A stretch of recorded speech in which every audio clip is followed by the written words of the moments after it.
Assalamualaikum warahmatullahi wabarakatuh. Marilah pertemuan pada pagi hari ini kita awali bersama dengan bacaan basmalah. Bismillahirrahmanirrahim. Baiklah, untuk pertemuan kali ini kita akan melanjutkan dari pertemuan sebelumnya. Kalau pada pertemuan sebelumnya terkait dengan pembahasan pada reaksi redox dari pengertian baik secara klasik maupun secara modern, di mana secara modern ada dua, yaitu kita tinjau berdasarkan pelepasan dan penangkapan elektron, dan yang kedua terkait dengan perubahan bilangan oksidasi. Untuk selanjutnya kita akan membahas terkait dengan implementasi dari reaksi redox tersebut. Salah satunya yang pertama untuk pertemuan kali nanti adalah mengenai penyetaraan persamaan reaksi redox. Langsung saja kita masuk ke pembahasan terkait dengan penyetaraan persamaan reaksi redox.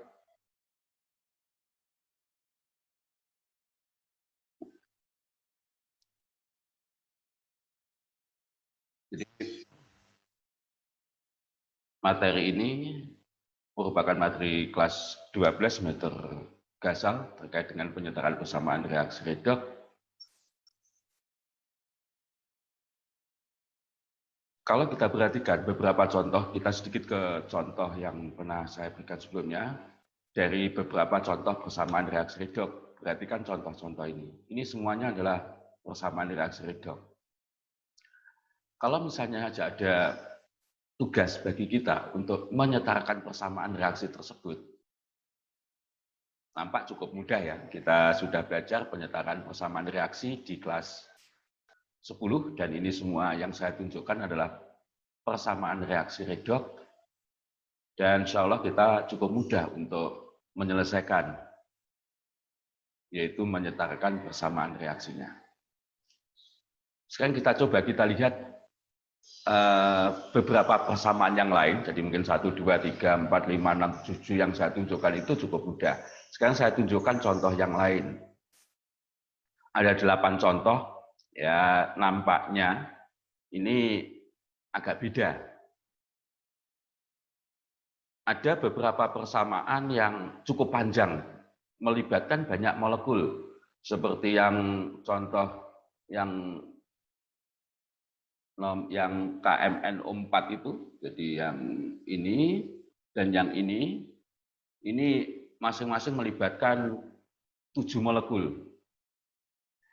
Jaga bisa enggak ya? Jadi kalau bisanya saya minta untuk menyelesaikan, atau mungkin kalian juga sudah mencoba menyelesaikan kemarin yang saya berikan. Butuh berapa waktu kalian menyelesaikan? Butuh berapa baris, berapa halaman untuk dapat menemukan koefisien persamaan reaksi masing-masing zat yang terlibat di situ. Atau mungkin juga ada kasus baru di sini, 4 contoh yang bawah ini saya tuliskan dalam bentuk ion-ion, merupakan persamaan ion. Nah, semua contoh ini, jadi ada 15 contoh pada halaman ini adalah persamaan reaksi redox. Jadi nggak usah bingung, jadi misalnya yang contoh 8 contoh bawah itu nampaknya kok ribet begitu. Apakah benar-benar ribet atau mudah? Nah, kita akan mencoba menerapkan salah satu implementasi dari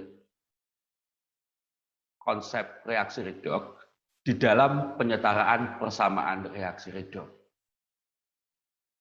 Sesuai dengan teori atau cara perkembangan yang sudah kita pelajari, bahwa ada atau cara memandangnya berdasarkan penangkapan pelepasan elektron atau cara ion elektron, dan yang kedua didasarkan pada perubahan bilangan oksidasi.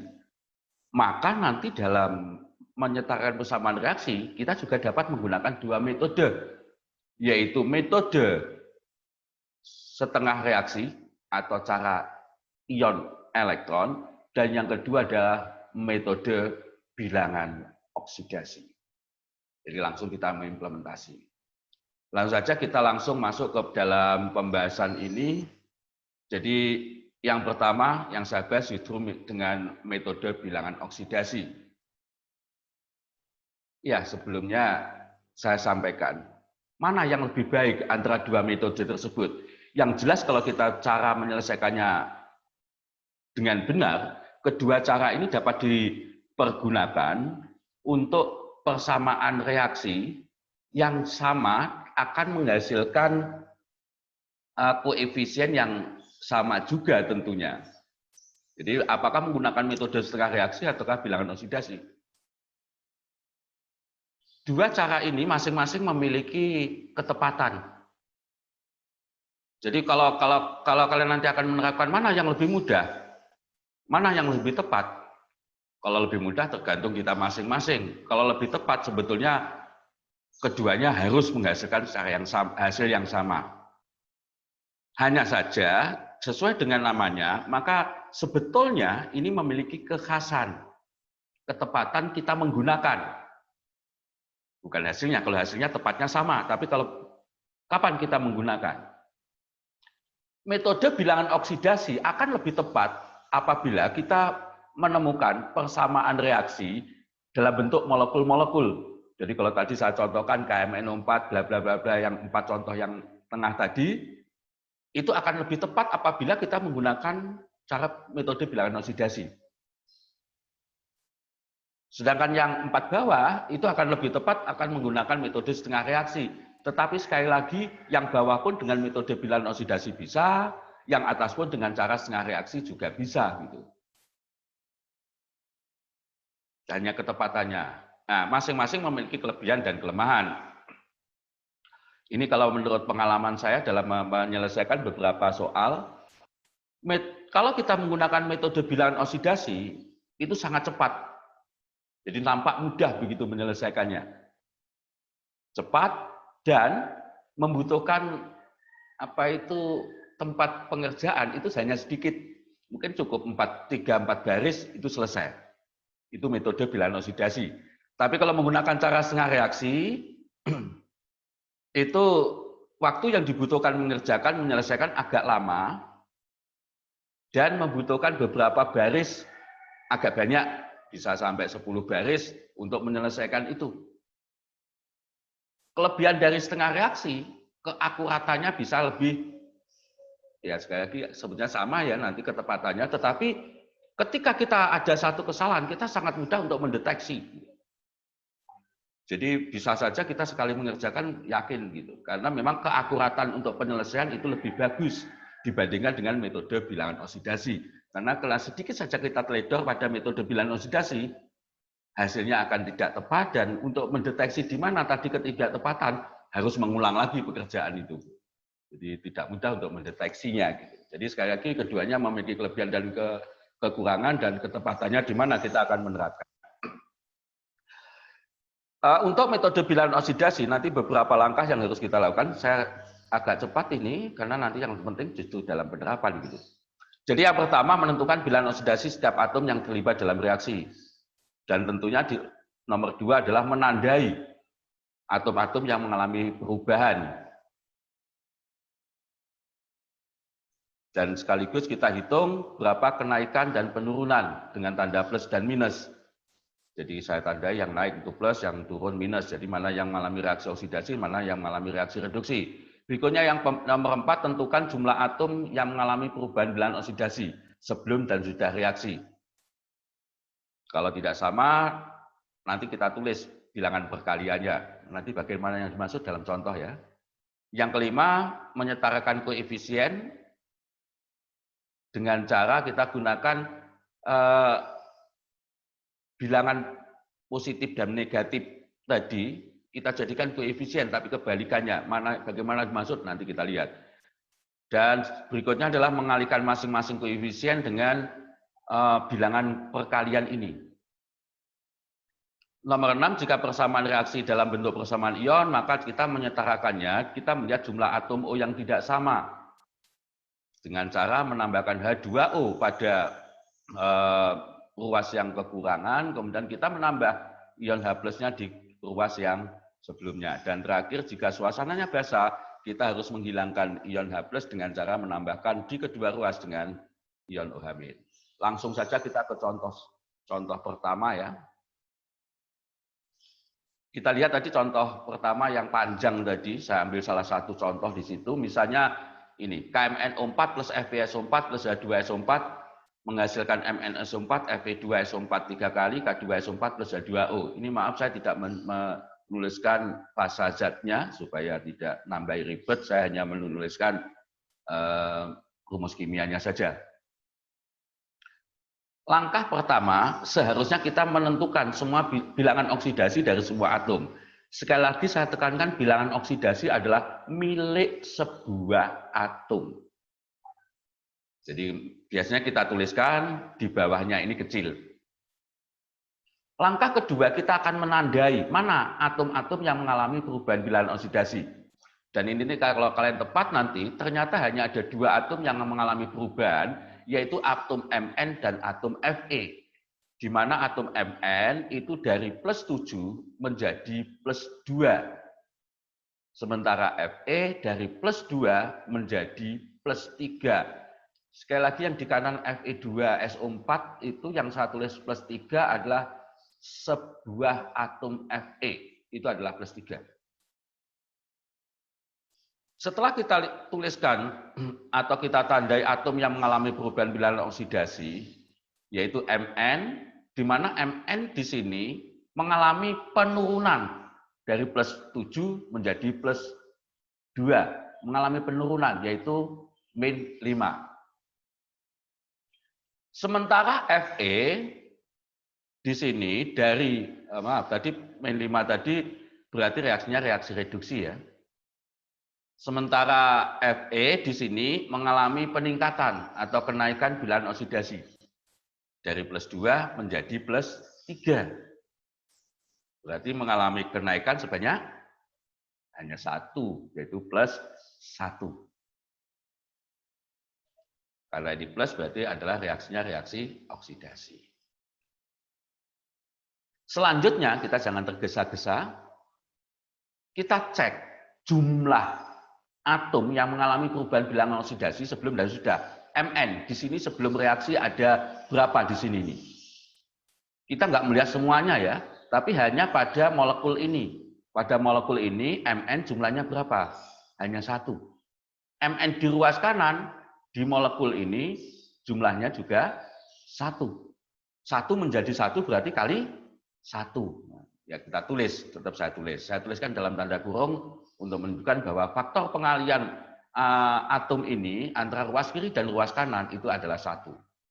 Kita nggak melihatnya kiri dan kanan ini berapa kalinya kiri ke kanan atau kanan ke kiri sama saja.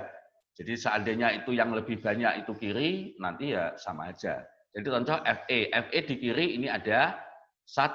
Fe di kanan jumlahnya Fe. Sekarang baru kita lihat jumlahnya atom Fe di dalam molekul itu ada berapa? Ada 2. Maka kita tuliskan di sini 2. Jadi kayak lagi kalau seandainya yang kiri itu 2, yang kanan 1, itu nulisnya juga dalam tanda kurung 2. Sebelum kita lanjutkan, di sini saya tekankan ada 4 bilangan yang saya tuliskan di sini, yaitu antara bilangan yang ada tanda plus minusnya dan bilangan yang saya tuliskan dalam tanda kurung. Tolong ini kalian benar-benar kalian bedakan. Ini min 5, ini plus 1. Kalau bilangannya 5, ini 1. Tapi ini min, ini plus. Yang kedua, ada angka di dalam atau bilangan dalam tanda kurung 1 dan 2. Kalian bedakan antara yang ada tanda plus minus dan yang kedua adalah yang di dalam kurung. Apa fungsinya masing-masing? Bilangan yang ada di dalam tanda, yang ada tanda plus minus, ini tadi adalah milik kenaikan dan penurunan bilangan oksidasi milik 2 atom yang mengalami perubahan bilangan oksidasi. Nah, saya menggunakan istilah yang apa ya? Ini di sini berarti kan antara atom Mn dan Fe. Nah, bisa saya katakan Mn lawannya Fe atau Mn koleganya Fe begitu aja ya. Mn koleganya Fe, kolega karena nanti dia akan bertemu untuk menghasilkan sesuatu. Sekali lagi Mn koleganya Fe. Min 5 miliknya MN, plus 1 miliknya FE. Nah, nanti fungsinya masing-masing, plus 5 miliknya MN tadi akan kita jadikan koefisien koleganya. Siapa? Yaitu FE. Jadi di depan FE, ini saya tulis agak ke atas karena dalam perhitungan dan saya menunjukkan seharusnya di depannya gitu ya. Jadi di depannya FE, di kedua ruas kita tuliskan angka 5. Nggak usah ada plus minusnya, langsung bilangannya. Paham ya? Jadi saya ulangi, MN koleganya FE. MN mengalami penurunan, min 5. FE mengalami peningkatan, plus 1. Nah, angka 5 dan angka 1 akan kita jadikan sebagai koefisien koleganya. 5 tadi miliknya MN, berarti menjadi koefisiennya koleganya FE. Demikian juga berarti adalah angka 1 dari plus 1 ini yang miliknya FE akan menjadi koefisiennya dari MN. Ya, kita nulisnya di sini ya tidak di sela-sela enggak, ya tetap di depan molekul. Ini fungsi yang pertama. Jadi dari plus minus tadi kita jadikan sebagai koefisien koleganya. Berikutnya apa fungsi dari bilangan yang ada di dalam tanda kurung? Untuk bilangan ini nanti sebagai faktor pengali masing-masing atau semua koefisien atom-atom yang mengalami perubahan bilangan oksidasi. Perhatikan di sini ada 4 tempat di sini, ini dan ini. Jadi ada 4 tempat koefisien yang dalam kasus persamaan reaksi ini terlibat perubahan bilangan oksidasi. Nah, di situ nanti akan kita kalikan dengan bilangan-bilangan yang ada dalam kurung. Karena ini angka 1, kalau dikalikan berapapun berarti akan sama dengan bilangan itu sendiri, maka nggak kita masukkan. Sekarang angka 2. Angka 2 ini nanti akan kita gunakan sebagai faktor pengali dari semua yang ada ini. Kecuali yang sudah memiliki bilangan 2 itu.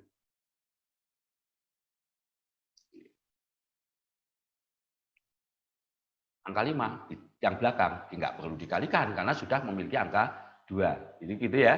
Jadi angka 2 ini kita gunakan sebagai faktor pengali di sini. Berarti 1 kali 2, 5 kali 2, 1 kali 2. Sebelum saya lanjutkan, di sini tadi ada 2 jenis bilangan ya. Yang ini 5 dan 1 ini seandainya dalam persamaan atau dalam perhitungannya itu ini merupakan bilangan yang berkelipatan. Misalnya yang atas itu 6, yang bawah itu yang min itu 6, yang plus itu 4. 6 banding 4 berarti kan bisa 3 banding 2. Ini bisa disederhanakan. Tapi kalau di sini ini nggak boleh disederhanakan, biarkan saja. Jadi misalnya ini bilangannya 2, ini 2, ya biarkan seperti itu. 2 dan 2 kan seharusnya dapat disederhanakan 1 banding 1, tapi dalam ini nggak boleh, biarkan saja. Karena nanti akan beda pada contoh kedua nanti akan kita bahas. Sudah ya, jadi di sini nanti 1 kali 2, 5 kali 2, 1 kali 2, dan 5. Nah, sementara selesai. Berarti koefisiennya seperti itu yang saya warnai merah. 2K-4, 10FeS4, plus H2SO4, 2-SO4, 5Fe2SO4, 3 kali K2SO4 dan H2O. Dari atom-atom yang mengalami perubahan bilangan oksidasi sudah sesuai. Hanya saja di sini kan belum setara. Karena dalam penyelesaian tadi kan kita hanya ngopeni 4 molekul, padahal di sini ada 7. Nah, untuk penyetaraan kira-kira bagaimana ya? Yang ini dulu atau ini dulu atau ini dulu? Ya, kalau kita dulukan ini nggak bisa karena H2SO4, H itu di kiri kan hanya di satu tempat ini, di kanan juga di satu tempat, dan kebetulan duanya sama. Ini kita isi berapapun, di kanan juga terisi berapapun, sehingga nggak bisa jadikan patokan. Nah, mungkin akan di sini kita perhatikan di kiri K itu jumlahnya itu kan hanya 2 di sini. Di kanan K-nya ini K2, berarti ini koefisiennya 1 gitu ya ini. Jadi ini di sini bilangannya kita pastikan sama dengan 1. Dengan demikian kita bisa menghitung berapa jumlah atom yang lain. Ini saya lihat misalnya SO4. SO4 di sini 1, berarti jumlahnya 1. Ini 5 kali 3, 15, 16. Ditambah di sini 2, berarti 18. Di kiri yang sudah pasti di sini adalah 10 FeSO4, berarti ada 10. Kurang berapa? Kurang 8. Nah, 8 itu ya tentu di sini. Berarti di sini nanti angkanya atau kita tambah bilangan 8. Dengan ini 8, tentu di kanan juga kita tambah 8. Dengan demikian penyetaraan persamaan reaksi ini selesai. Mudah kan? Jadi kalau misalnya kita menulis tadi cukup yang atas ini saja sudah selesai. Ini kan dua tulisan bawah ini kan prosesnya saya tuliskan. Jadi cukup di atas ini tadi kita sudah menemukan 2K-4 plus 10 FeSO4 plus 8 H2SO4 menjadi 2 SO4 plus 5 F2SO4 3 kali plus K2SO4 plus 8 H2O. Kan kita lihat contoh yang kedua. Contoh yang kedua, saya berikan yang sudah dalam bentuk ion, persamaan ion. Tetapi saya menggunakan cara bilangan oksidasi. Cr2O7 2- plus C2O4 2- menjadi Cr3 plus CO2. Dalam kurung asam itu maksudnya suasananya suasana asam. Sama dengan tadi langkahnya seharusnya semua atom kita tentukan bilangan oksidasinya, tapi ternyata di sini nanti hanya kita jumpai dua jenis atom yaitu atom Cr dan atom C. Di mana atom Cr mengalami penurunan dari plus 6 menjadi plus 3, mengalami penurunan 3, reaksinya reaksi reduksi. Sementara C itu dari plus 3 menjadi plus 4, berarti mengalami peningkatan 1, reaksi oksidasi. Sekarang kita tinjau lagi jumlah atom Cr sebelum dan sudah, sebelumnya 2, setelahnya 1. Nah, sekali lagi tadi saya tidak yang kanan itu berapa kalinya gitu enggak, tapi antara kiri dan kanan itu perbandingannya berapa banding berapa. Jadi selain angka jadi itu 2 kali. Jadi kalau di sini kan di kiri 2, di kanan 1. Setengah kalinya, bukan setengah kali menulisnya, ya tetap bilangan 2. Begitu pula C, di kiri itu 2, di kanan 1, berarti angkanya 2. Angka plus dan minus 3 dan 1 akan kita jadikan di sini koefisien dari koleganya, di mana yang mengalami perubahan tadi CR dan C, berarti CR koleganya C begitu ya. Maka nanti bilangan 3 itu miliknya CR, kita gunakan koleganya yaitu atom C, baik di kiri maupun di kanan. Demikian juga angka 1 di kiri dan di kanan. Nah, sekarang kita lihat angka 2 masing-masing di situ saya warnai biru dan hijau supaya kelihatan perbedaannya. Angka 2 yang berwarna biru, yang warna dasarnya biru, ini adalah miliknya CR. Lebih khusus CR-nya yang kiri. Sehingga dari 4 koefisien 1, 3, 1, 3 yang sudah kita tuliskan ini, masing-masing akan kita kalikan dengan angka 2, bilangan 2. Kecuali yang sudah memiliki angka 2 itu. Yang sudah memiliki adalah CR yang kiri. Jadi baik C2O4, kemudian Cr3+, dan CO2, ini kita kalikan dengan 2. Sedangkan yang warna dasar hijau tadi adalah miliknya C, lebih khusus C yang kiri. Sehingga dari 4 ini akan kita kalikan kecuali C2O4 ini. Sehingga kita akan melihat seperti ini. Sehingga nanti untuk unsur koefisien yang kiri, ini nanti 1 kali 2. Yang ini 3 kali 2. Yang ini 1 kali 2 kali 2. Yang ini 3 kali 2 kali 2. Tahu maksudnya ya? Paham ya? Jadi sekali lagi ini 1 kali 2, 3 kali 2, 1 kali 2 kali 2, ini 3 kali 2 kali 2. Sehingga kita akan mendapatkan persamaan itu. 1 kali 2, 2, 3 kali 2, 6, 1 kali 2 kali 2, 4, dan 3 kali 2 kali 2, 12. Kita tadi dalam menyetarakan hanya fokus pada dua atom yang mengalami perubahan, yaitu Cr dan C. Padahal dalam persamaan ini ada atom lain yang terlibat, yaitu atom O.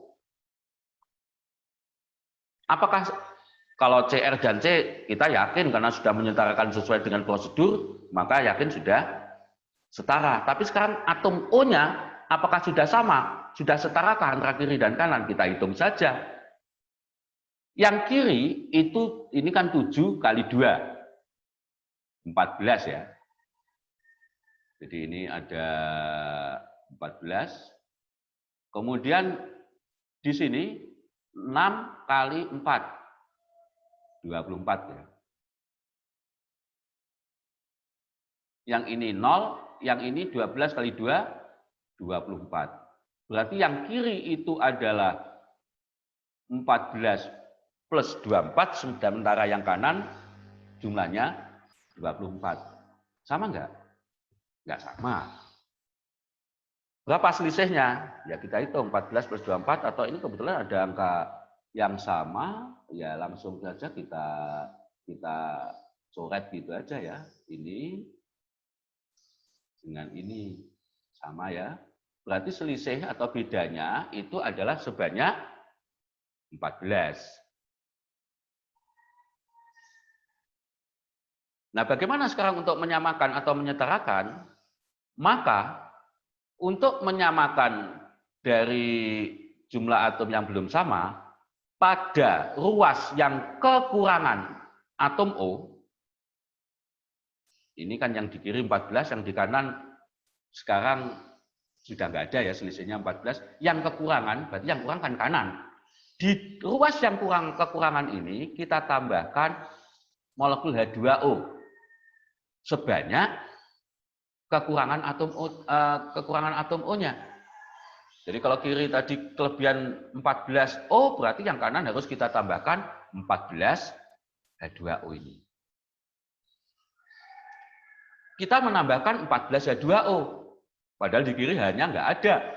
Ya tentunya nggak sama. Untuk menyamakan, menyesuaikan jumlah atom H, maka di ruas yang kekurangan atom H kita tambah ion H+, sebanyak kekurangannya, yaitu sebanyak 28 ion H+. Sehingga persamaan reaksi tersebut menjadi 2Cr2O72- plus 6C2O42- plus 28H+ menjadi 4Cr3+ plus 12CO2 plus 14H2O. Kalau kita perhatikan semua koefisiennya bilangan bulat, berarti dapat kita bagi 2.